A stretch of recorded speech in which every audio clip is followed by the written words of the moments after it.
Reaching 70 isn't just about celebrating years. It's a moment of profound self-awareness. At this age, life's distractions fade, and we begin to understand what truly matters: peace, personal growth, and authenticity. The older we get, the clearer it becomes that we don't need the noise of society to feel fulfilled. This article explores the power of choosing solitude, embracing your changing priorities, and finding joy in your own company. In the upcoming sections, we'll dive into the changing priorities with age, the emotional toll of social interactions, and why solitude can bring peace. We'll also explore how to distance from toxic relationships, reevaluate societal expectations, and ultimately embrace personal freedom in the later years. The changing priorities with age. As we grow older, our priorities naturally evolve, and the things that once seemed so important may no longer hold the same weight. It's a gradual shift, one that often becomes clearer as we leave behind the fast-paced demands of earlier life. The more I reflect on the past, the more I realize how much my perspective has changed, and this shift in priorities is one of the reasons I've chosen to avoid many people in my later years. In my younger days, I often felt the pressure to be part of the crowd, to socialize constantly, and to meet the expectations that others set for me. Social gatherings were a regular part of my life, and I thrived on the energy of others. But as I reached my 70s, I began to recognize that my sense of fulfillment wasn't rooted in the volume of interactions, but in the quality and authenticity of those relationships. I realized that I was spending more time pretending to enjoy events or conversations that left me feeling drained, rather than rejuvenated. It was as though a fog had lifted, and I could see clearly for the first time. I no longer needed to surround myself with people to feel validated or to confirm my place in the world. The constant rush of social obligations began to feel less like an opportunity and more like an exhausting chore. Instead of attending events out of obligation or habit, I started asking myself, is this experience really contributing to my happiness? Does this person or situation align with my current values? The answer, more often than not, was no. As I focused on what truly mattered, my health, personal peace, and deeper connections, I began to distance myself from people and situations that didn't bring me joy or growth. It's not about being antisocial. It's about recognizing that time is precious and every moment counts. I became more intentional with how I spent my days, whether that meant reading, enjoying quiet moments in nature, or nurturing the few meaningful relationships I had left.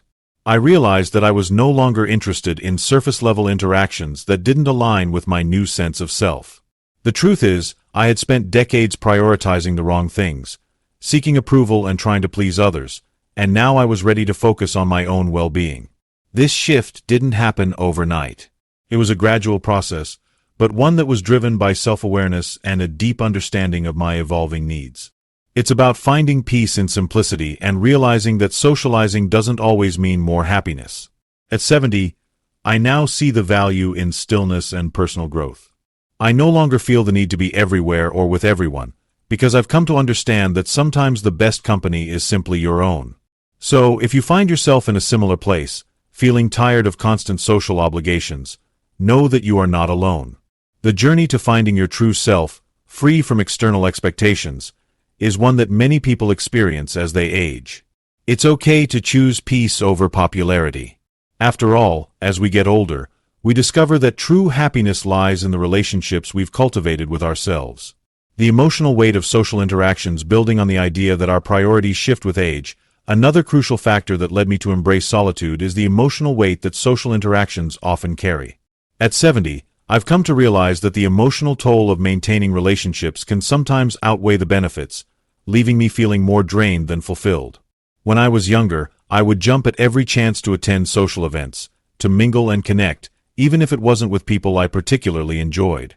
The pressure to be present, to keep up appearances, to meet people's expectations was constant. But as I've grown older, I've started to see these interactions differently. The more I interacted with people who weren't aligned with my values, the more emotionally exhausted I became. I began to ask myself, why am I spending so much energy on relationships that don't nourish my soul? I remember a time a few years ago when I went to a gathering with people I hadn't seen in years. At first, I thought I'd feel nostalgic and happy to reconnect, but instead, I left feeling empty and disconnected. The small talk, the forced smiles, the catching up on superficial details, it all felt so shallow. I realized that the emotional energy it took to maintain these relationships was too much for me to bear. I left the event questioning why I had attended in the first place, and that was a turning point. It became clear that not every social interaction was worth my time or emotional energy. As I've aged, I've started to recognize the profound impact that emotionally draining people and situations can have on my well-being. In my 70s, I no longer want to waste time on relationships that leave me feeling depleted. Instead, I've learned to preserve my emotional energy for those who truly value me, those who give back as much as they take, and those who nourish my spirit. It's not about being antisocial or avoiding people altogether. It's about being more selective with where and how I invest my emotional energy. The more I reflect on this, the more I realize that the emotional weight of social interactions becomes heavier with age, especially when we're constantly trying to meet others' expectations. For me, emotional self-preservation has become a priority. I now choose to surround myself with people who bring out the best in me, not those who drain me. And sometimes, the healthiest choice is simply to step back from social obligations that don't serve me. This isn't a choice I made lightly. It took time and reflection to understand that emotional well-being is just as important as physical health, if not more. We only have so much emotional energy to give, and at this stage of my life, I want to reserve it for what truly matters: peace, self-reflection, and meaningful connections. It's about creating space for inner calm and finding joy in moments of solitude rather than spending energy on shallow exchanges that don't add value to my life. Choosing to avoid unnecessary social interactions has been one of the most freeing decisions I've made. It's allowed me to focus on what brings me joy and peace, without the emotional burden of constantly trying to please others. At 70, I've learned that the emotional weight of social interactions is real, and sometimes, stepping away is the best choice for my mental and emotional health. The value of solitude and self-reflection building on the emotional weight of social interactions, I've found that solitude offers a rare and invaluable gift: self-reflection. As I've distanced myself from the noise and distractions of constant socializing, I've been able to turn inward and rediscover parts of myself that I had long neglected. In my 70s, I've learned that peace isn't found in the hustle and bustle of social life, but in the quiet moments alone with my thoughts. I vividly remember a particular afternoon not long ago, when I decided to spend the entire day by myself. It was a chilly autumn day, and the world outside seemed to slow down, just as my mind needed to. I spent the hours reading, journaling, and simply thinking. No distractions, no interruptions. For the first time in a long while, I felt truly at peace with myself. It was in that moment of solitude that I realized how much I had missed this kind of self-reflection. Over the years, I had let the demands of social life drown out the voice inside me that had so much to say. In the past, I might have felt guilty for choosing solitude over social events, but now, I see it as a necessary act of self-care. Solitude isn't about being lonely. It's about creating space for self-discovery and emotional healing. It allows us to reconnect with who we really are, without the influence of others' opinions or expectations. Solitude has given me the clarity to assess my life, my choices, and my dreams. I've been able to reflect on my past decisions, not with regret, but with a sense of understanding and gratitude. These moments alone have taught me to embrace the person I've become, with all my flaws and strengths. There's something incredibly powerful in sitting quietly and allowing yourself to simply be. It's in these moments that I've found true growth, not in the conversations I've had with others, but in the conversations I've had with myself. It's also during these times of solitude that I've been able to reset my perspective. When you spend enough time with your own thoughts, you start to understand what truly matters to you. The external noise fades away, and you begin to recognize what brings you peace, fulfillment, and happiness. I've realized that I don't need the constant approval of others to feel complete. The validation I was once so desperate for now comes from within. Solitude has allowed me to be more creative, more in touch with my passions, and more connected to the deeper meaning of life. It's as though I've gained access to an inner world that I had long forgotten. Through the quiet moments of self-reflection, I've discovered that my dreams, my aspirations, and my desires have not changed. They've simply become clearer. Choosing solitude over socializing has not made me isolated. It has made me stronger, more centered, and more in tune with who I truly am. At 70, I've come to see solitude not as a sacrifice, but as a vital part of my personal growth and well-being. It is in these quiet moments that I found peace, clarity, and the courage to continue on my journey of self-discovery. Distancing from toxic relationships following the theme of self-reflection and the peace that solitude can bring, I've come to realize the importance of distancing myself from toxic relationships. As we age, we become more attuned to the energies around us, and that sensitivity makes it clear which relationships are genuinely nurturing and which ones are harmful. Over the years, I've learned that letting go of toxic relationships is not a sign of weakness, but an act of self-preservation. I remember a friendship from my earlier years that I had held onto for far too long. This person, once a close companion, had always drained me with their constant negativity and demands. They were never content, never satisfied with what they had, and would constantly bring me into their whirlwind of complaints. Despite recognizing this emotional toll, I had always told myself, they've been my friend for so long, I owe it to them to stay. But as I grew older, I realized that my life was becoming overcrowded with negativity, not just from this person, but from others around me as well. I started asking myself, why am I giving so much of myself to people who only take and never give anything back? The answer, in hindsight, was clear. I was afraid to let go. I was clinging to these relationships out of habit, not out of any real emotional connection. Over time, the strain of maintaining these toxic bonds started to overshadow the good moments, leaving me feeling emotionally exhausted and drained. One afternoon, I finally made the decision to distance myself from that friend. I won't say it was easy, it was a difficult, emotional choice. But the moment I let go, I felt a sense of relief wash over me. It was as though I had been carrying a heavy weight that I didn't even realize I was lugging around. I could breathe more freely. My mind felt clearer, and I began to notice the peace in my life that had been hidden under layers of stress and resentment. This experience taught me a powerful lesson. Life is too short to spend time with people who don't contribute to your happiness or growth. It's not about being selfish. It's about recognizing when someone's presence in your life is no longer healthy for you. Cutting ties with toxic relationships allows space for more fulfilling, positive connections to enter. I began to see the value in surrounding myself with people who uplifted me, who shared mutual respect, and who genuinely cared for my well-being. Letting go of toxic relationships doesn't mean erasing the past or abandoning people who may need help. It simply means setting healthy boundaries and choosing to invest in relationships that nurture your soul rather than deplete it. As I reflect on my life at 70, I now understand that true happiness comes not from pleasing others, but from protecting my peace. Distance from toxic individuals isn't just about physical separation. It's about reclaiming the emotional energy I had unknowingly surrendered over the years. In the end, distancing myself from toxic relationships has been one of the most empowering decisions of my life. It has allowed me to focus on what truly matters: my health, my happiness, and the people who bring light into my world.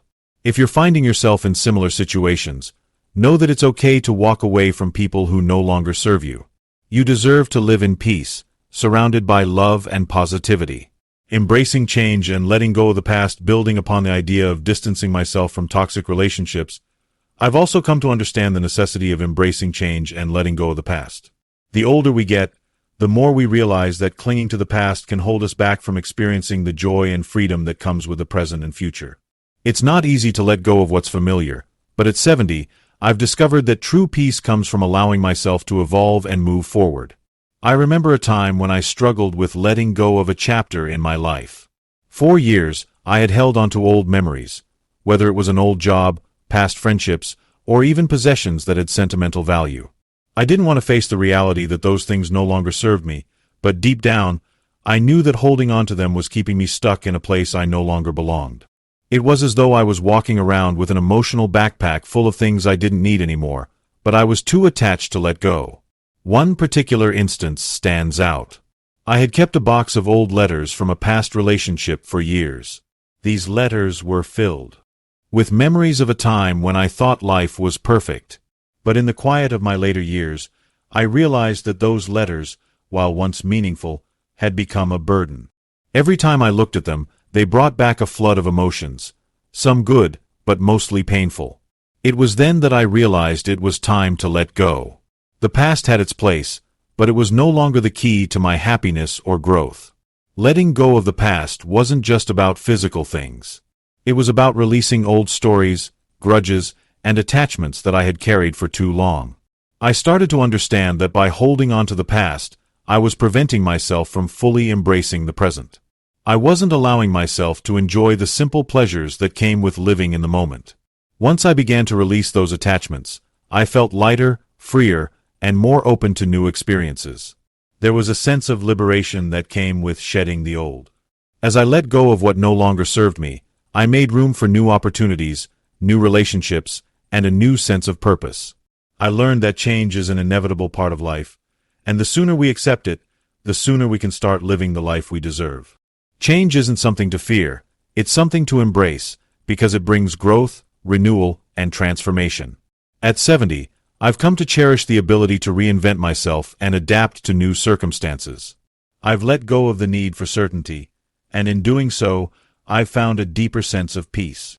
Letting go doesn't mean forgetting, it means making room for the present and future to unfold. The past will always be a part of who we are, but it no longer defines us. We are constantly evolving, and embracing that change has been one of the most powerful ways I've found peace in my life. If you're finding it hard to let go of the past, I encourage you to take small steps. Start by releasing physical items that no longer serve you, then move on to letting go of old narratives that keep you stuck. Embrace the change that comes with each new chapter of your life, and watch as the weight of the past lifts, making room for a brighter, more fulfilling future. Finding peace in the present moment after embracing the change and letting go of the past, I've discovered the incredible power of finding peace in the present moment. It's something that, at 70, has become my ultimate goal. We often get so caught up in past regrets or anxieties about the future that we forget to appreciate the gift of now. Through this journey of self-discovery, I've learned that true peace isn't found in waiting for a perfect future or reliving past triumphs. It's found in embracing the present, right here and right now. One evening, I was sitting alone in my favorite armchair, a cup of tea resting in my hands. The world outside was quiet, the sun had just set, and the room was filled with a soft, golden glow. For the first time in a long while, I wasn't thinking about what I had to do tomorrow, or the people I needed to call, or the things I hadn't yet accomplished. I was simply there, enjoying the moment. It was as though time had slowed down, and for that brief period, everything felt exactly as it should be. In that moment of quiet, I realized something profound. This was peace. I used to think that peace required achieving certain goals or having everything in life figured out. I thought that once I had this or that, I would finally feel content. But now, I know that peace doesn't come from external accomplishments. It comes from within. It's the ability to be fully present in whatever you're doing, whether it's enjoying a cup of tea or sitting in silence. It's about accepting life as it is, without constantly striving for something more or running from what's uncomfortable. The shift in my mindset didn't happen overnight. It took time, practice, and a deep willingness to let go of the past and the pressure of the future. But as I've learned to live in the moment, I've felt a deep sense of fulfillment and calm. Whether I'm taking a walk in nature, listening to music, or simply breathing in the quiet of my own home, I've come to appreciate the beauty of the present. Peace is often elusive because we're constantly looking for it in the wrong places. It's easy to get distracted by what we think we need or what others expect from us. But peace isn't something we can chase. It's something we cultivate by being present with ourselves and the world around us. By embracing the present moment, I've found a sense of serenity that I never thought possible. It's a peace that doesn't depend on external circumstances, but on my ability to accept life as it is. In the end, the most powerful lesson I've learned is that peace is always available, if we're willing to look for it in the present moment. The past is gone, and the future is uncertain, but right now, in this moment, we have everything we need to feel whole. By practicing mindfulness and being present, we can create a life of peace, no matter where we are or what we're facing. At 70, I've discovered that peace isn't a destination, it's a way of being. And it's available to all of us, right here, right now. If this video resonated with you, don't forget to like it and subscribe for more empowering content like this. Your thoughts and feedback mean the world to us, so comment below and share your experience. We'd love to hear how these lessons have impacted you. And if you haven't yet, make sure to check out our other videos. There's so much more to explore and learn together. Remember, you're not alone on this journey, and we're here to inspire and uplift you every step of the way. Stay connected, stay motivated, and let's grow together. Red heart sparkles.